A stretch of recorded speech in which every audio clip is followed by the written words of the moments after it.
Good morning, ladies and gentlemen, mums and dads, boys and girls, and Dan. Good morning. Dornbush download. Good mate. Dornbush download number 79. Amazing. It's 79. just fascinating stuff. And talking about fascinating stuff, and I don't have a speech impediment, the share market. What is going on? Yeah, what is going on? You know, the first 6 weeks of this year, we're crying into our beer, for those of us who drink, going, what is going on?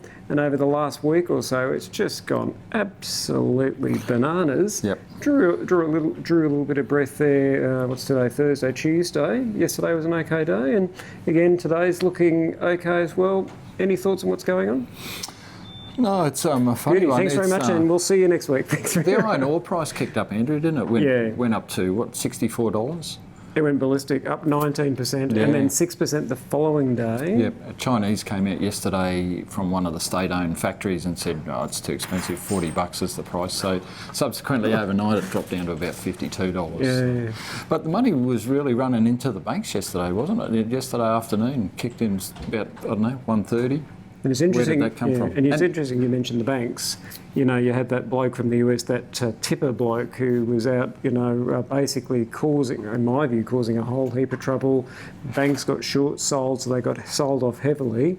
And all because he said, that housing prices were too high, unemployment was going to go to 10%, housing prices were going to fall 30 to 50%. Perma Bear. Yep. And if all that occurred, then bank shares would be off, wait for it, 80%. Amazing. And everyone's Imagine the yield at 80% off.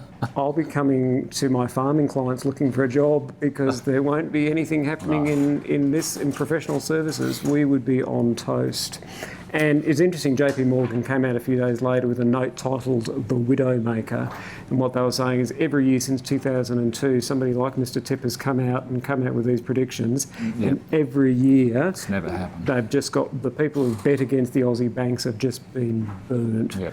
And to your point about them starting to run up, because we're about 6 weeks away from ANZ, NAB and Westpac reporting their profits, statistically or historically both, you tend to see banks run up into the dividend. So, people can capture the shares, they call it dividend stripping for April's little thing down the bottom, and, the 45-day rule and all that type of stuff. So, interesting stuff. It is interesting. Is it the Reserve Bank in New Zealand? That'd be similar to Australia, I suppose. They cut rates yesterday, and maybe that's what kicked our banks along in the afternoon. And lower rates are positive for our banks. And also the Aussie dollar knocking on the door of 75 cents. So here we are thinking mid-60s is probably the target. Yep. And them cutting rates pushed our dollar up too. Absolutely. So, we're Australia is one of 9 AAA rated. Credit rated countries in the world, and we've got one of the highest interest rates of the world at 2%. So it puts a lot of pressure on the Reserve Bank to cut some rates. To cut rates, because they haven't been cutting rates because the dollar's been falling. But if the dollar's on the rebound, strength in commodities, oil's up another 5% overnight. Yep. Lots of things in play. I know you might want to talk about something ASX listed. We might briefly, though, talk about, don't give me the deer in the headlights look, we might briefly talk about... we might talk about some of the capital raisings we're doing at the moment. They're all There's a few on the go, Andrew, happening at once. So I'll just mention we're doing one for a mob called GDI, but GDI is for what we call sophisticated investors. That's not our definition. That's what the corporations law says a particular type of investor is. So ask us about that, and if we can talk to you about it, we'll let you know. However, on that presentation, it might be worth, if you're interested in a property trust, it might be worth ringing and talking about GDI, the listed company. Yeah, so the one I'm talking about is the one that's off market, but as Dan's just saying, the parent, GDI, has some shares in the ASX. GDI is the code, and it's an interesting little business. That might be the listed company. That's the listed company you want to talk about. There you go. So certainly GDI listed company or the unlisted stuff.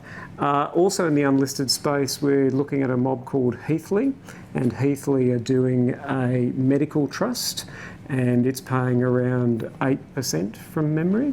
So if you're looking for an unlisted property trust that has exposure to the medical sector, pays a pretty good rate of interest, or distribution yield, have a chat to us about that.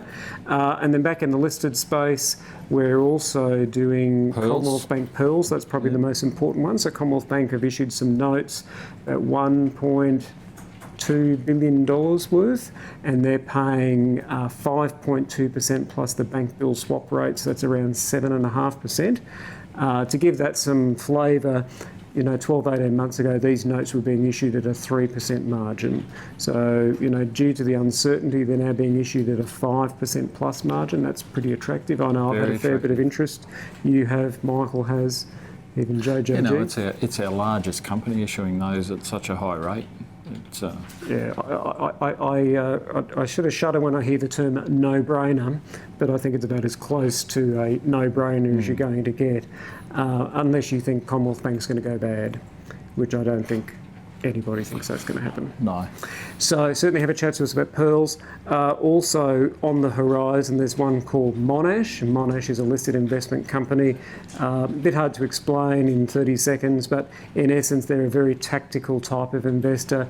And over the last 10 years, they've returned 16% per annum relative to the index, which has returned between 10 and 12. So I met with them in Sydney last week, Stuart and Simon, Rory, interesting guys. And then I also had a meeting with Chris Scott from WAM and talking about the WAM Leaders Fund, which is a little while out yet, but for our long-term clients, we first floated WAM, the Smaller Companies Fund, in 1998 at $1. It's now $2.20 and it's paying about 6 or 7% per annum. So it's done well, hasn't it? That's been a goodie. And they've got a couple of other funds. This WAM Leaders Fund, as the name suggests, will focus on ASX 200 companies. And I went into the meeting with a preconception, it's going to be like an Argo or an AFI, or it's just going to buy CommBank and NAB and whatever. That's not what it's going to do. It's going to focus on companies that are in the top 200, but ones that they think offer pretty compelling value. So without sort of going too much behind the curtain, ones that they're looking at the moment, things like Metcash, things like Vocus, so companies that they believe offer really good value that tick the ASX 200 box, but again, they're not trying to hug an index. They own no BHP as an example. They're underweight banks. So, interesting story. It is interesting. We'll know that'll be sort of similar to Glennon, which we floated, but instead of small caps in the ASX 200 Exactly space. right. Exactly right. And, again, dividend yield's a bit uncertain, but probably targeting around that 5% from year 2 onwards. So we'll know a bit more about that in the next 2 to 4 weeks, but, just keep those in the back of your mind as well. But, as Dan and I were saying, probably number one priority in the capital raising space is pearls. We need to get that done soon, so have a chat to us if you're interested in those. Anything else you want to cover off on? I don't think so. I think we're done and dusted. Next one, Dornbush download number 80. The downhill run to 100 is on. Party Central. Party Central. Till next time. Thank you. Cheers.